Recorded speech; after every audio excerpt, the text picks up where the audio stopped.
it's Joanne from 15 Spatulas, and today we are going to make a very classic cookie. We are going to make Snickerdoodles. There are so many different Snickerdoodle recipes out there, and while some people like their Snickerdoodles to be fat and fluffy, I like mine to be thin, like not thin and crunchy, but thin and chewy, where when you bite into it, you get that slightly crisp, chewy resistance to it. That is my kind of cookie, and that's how I developed this version.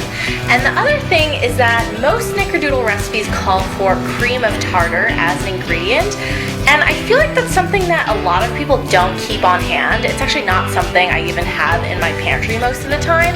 So I put in a substitute for that, and this cookie still has all its Snickerdoodle cinnamon sugar cookie gloriousness to it. So I hope this version is easier for you guys to make. Let me show you how to do it. Start with 1.5 cups of flour in a bowl, and then add a half teaspoon of baking powder, 1 teaspoon of cinnamon, and a 1/4 teaspoon of salt, and whisk that together to combine. In another bowl, add 1 stick of room temperature unsalted butter, then a half cup of granulated sugar, and a half cup of packed brown sugar, and use a mixer to mix those ingredients together until it looks light and fluffy like this, but you can still smooth it out with a spatula.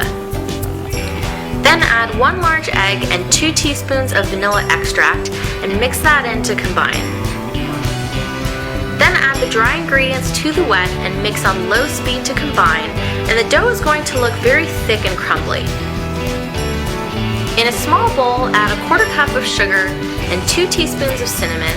Just give that a quick whisk to combine. And then take a large scoop of your cookie dough, drop it into the cinnamon sugar, and toss that all around to coat.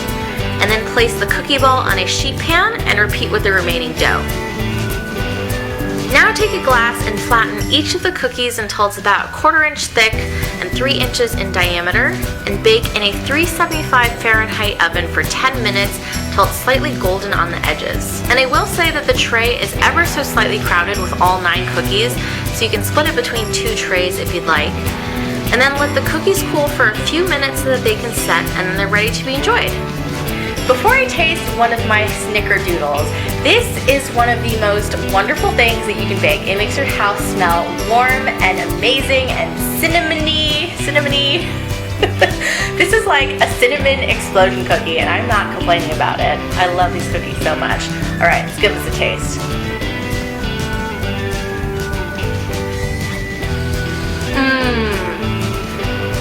Biting into this cookie reminds me of so many of the things I love. It reminds me of Cinnamon Toast Crunch cereal. It reminds me of cinnamon buns. Like, so many of my favorite things just have that warm spice, everything nice cinnamon flavor to it. And this is the cookie version of that. And as I said at the beginning of the video, I love the texture of these, because when you bite into it, it's like thin, but like the way that your teeth just sink into it with that chewiness, it is perfect. Well, I hope you guys enjoyed learning how to make this recipe. If you did, please give it a thumbs up. Thanks for watching. Happy cookie baking, and we'll see you guys next time.